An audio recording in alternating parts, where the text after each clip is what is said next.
Hi, this is James Scott, Born in the Bayou. In this episode, we're going to be doing an unboxing of the Set a Watch expansion, Swords of the Coin. This is by Todd Walsh, published by Rockmere Games. It's 1 to 4 players, ages 10 and up. Takes about 60 minutes to play. It's a fantastic 1 to 4 player game. I had the original. We really enjoy it. It's one of our favorite little games. It's nice. The original game comes in the same size box. So let's open this up and see. In this game, you're basically a party who is going out. You play 4 different characters, and while you go out on an adventure, you have to clear like 9 different locations of the monsters.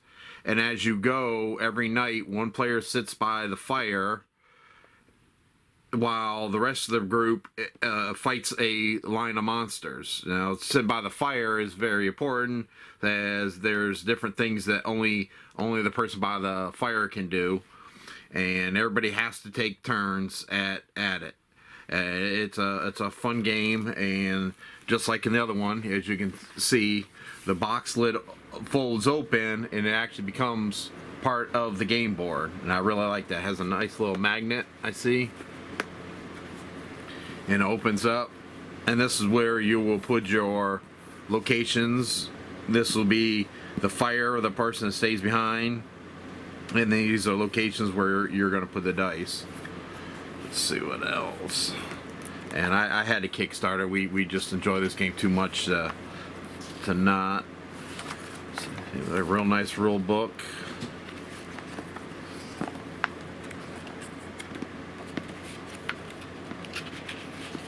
Talks about each of the different characters.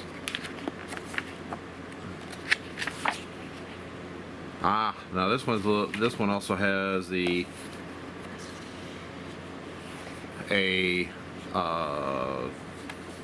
I guess you'd say a design, more of a design. So saying if you find the game too difficult, you can introduce different little rules. So some little variances. Glossary. Nice round.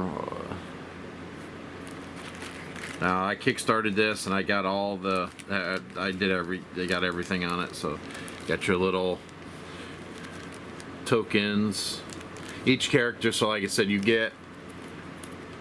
each character has to during the adventure do the tint twice. So you have these really nice wooden tokens. It's hard to tell, but they are laser etched. So you have your one time, and then you have your second visit to keep track. So each character you can keep track of who's had each of their 2 visits, and then a little fire to keep track of the current intensity of the fire.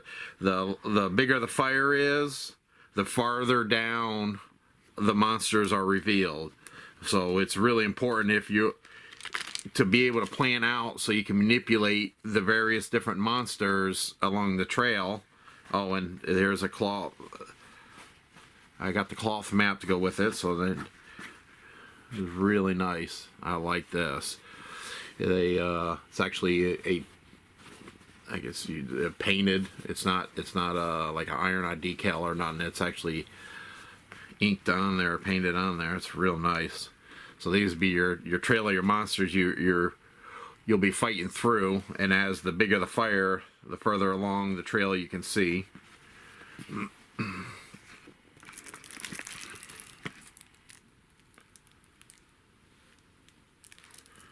Alright, we got a huge stack of cards here. Alright, which way does that tab go?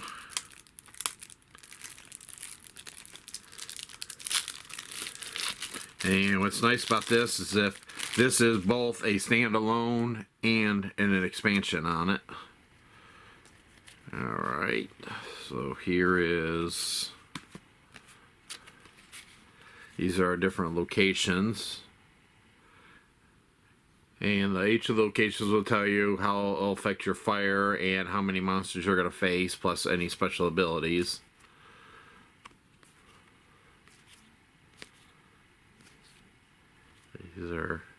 Real nice. Got some great artwork.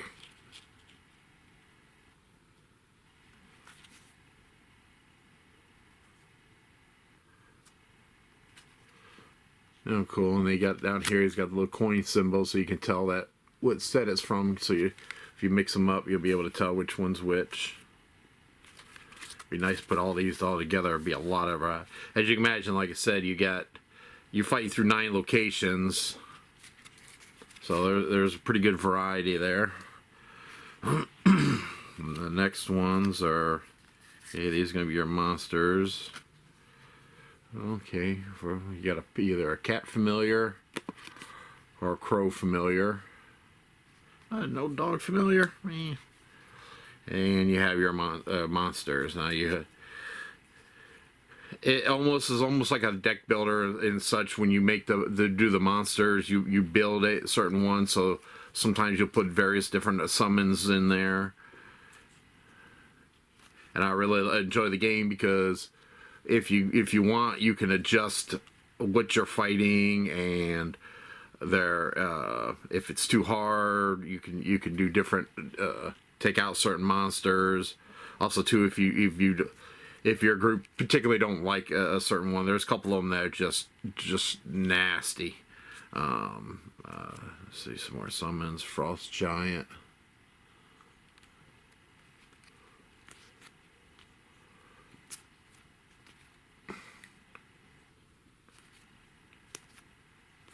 Some of these look kind of familiar, so it looks like there is some that are back, like the zombie horde, but they look like it's pretty much, it looks like it's majority of it. I would probably say probably about a good 95% of these are probably new. I could be wrong, could be all new. Okay, you got a big bag of dice. Now, one of the parts I really always enjoyed about this game is the fact that when you pick your character also determines your dice. Every character has a different dice that they roll. So when you're trying to get up to a certain amount of damage that hurt or hit the creature, you are obviously some of the ones with the higher numbers are going to have certain are going to be able to swing a bit harder. As you can see, like the witch rolls d4s, and these are the 3 cards because you only have certain cards. You don't have your whole deck of cards to choose from, and that's another one of the important things of when you go to rest or to take care of the fires. You can actually swap out some of your skills.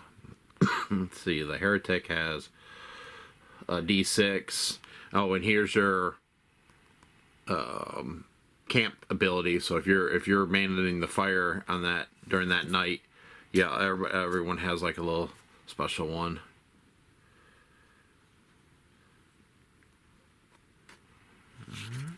Barbarian, whoa. Barbarian swings for the fences. Okay, it's got some d12s. I don't think in the original, if I'm not mistaken, I think the highest you could do was a d10. I think it was all d6s, d8s, and d10s. So having the d4 and the d12 is nice. All right, 6 artificer, and they've put in a merchant. That's gonna be interesting. All right, and like I said, the box. So here's where you use your unused location in your horde, because as you fight stuff that you don't kill during the night goes into the horde, and the horde keeps getting bigger and bigger and bigger. So when you get to the final location, if you haven't done good along the way, then it's almost impossible to win at the end. So it can kind of accumulate. So you got to really watch your nights. You try to do the best you can each night. But once having a couple bad nights won't necessarily lose you the game, which is kind of nice. It's kind of almost like 8 rounds of prepping for the 9th big fight. All right, so these are, and as you can see, each one has their 5 skills. So you're going to get your 3 skills, and then 2 of them aren't you're not going to have, but you can swap out at a later time. And then whenever you use you have your ability, and then whenever you used it, you'll flip it over, or you've taken damage. I'm sorry. So premonition, omen. Alright.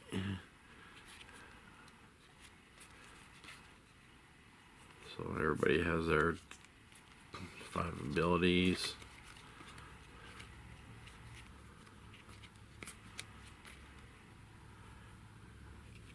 And yeah, the cardstock's really nice. It's kind of that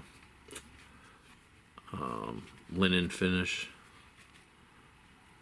And then now, the new thing they introduced in this one is items.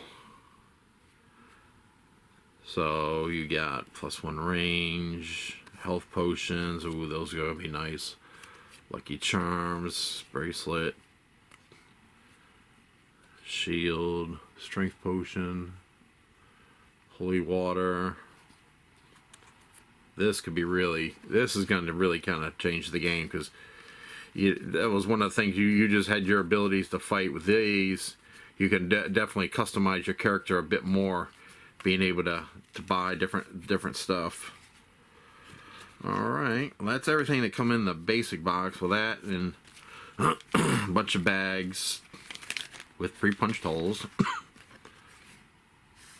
Apparently the Artificer has some type of special wheel with a little peg for it, and some coins I guess you're gonna make. And like I said, I got the cloth part. Now there's also another expansion, little mini expansion, little Outriders. So while we're doing this, let's go ahead and see this, because if you are gonna get this, you might as well pick this up too. I don't think it was very much difference to get the Outriders. And basically Outriders is just going to be a whole stack of more monsters. So we'll kind of look at these. Acid Drake, Undead, Evil Apparition, Apply, 4 sprites. If you notice too, you can see on here, there is a little variety even on the creatures. They're not all, it seems like there's a little weaker version and a stronger version on each one. See, Dragon Rider, Wyvern Hatchling, River Troll, Living Doll, Boar, Yak, Goblins, Boar Riders, Goblin Archers, Trickster Imp. That's like cool. That's a nice picture. It's weird looking, but somebody really did some work on that one. Desert Worm, Mesmerist, Forgotten Sentinel, Hawking. Oh, yeah, it's a big. They unhallowed. These are the big boys. Alright. So that's the Set a Watch expansion and / standalone. And everything goes in the box, and of course with the stuff in the box. After you put everything in, also is this carrying case. So, alright, it's been James the Bayou with the Set a Watch Sword of the Coin unboxing. Remember to comment, like, subscribe below. Thank you.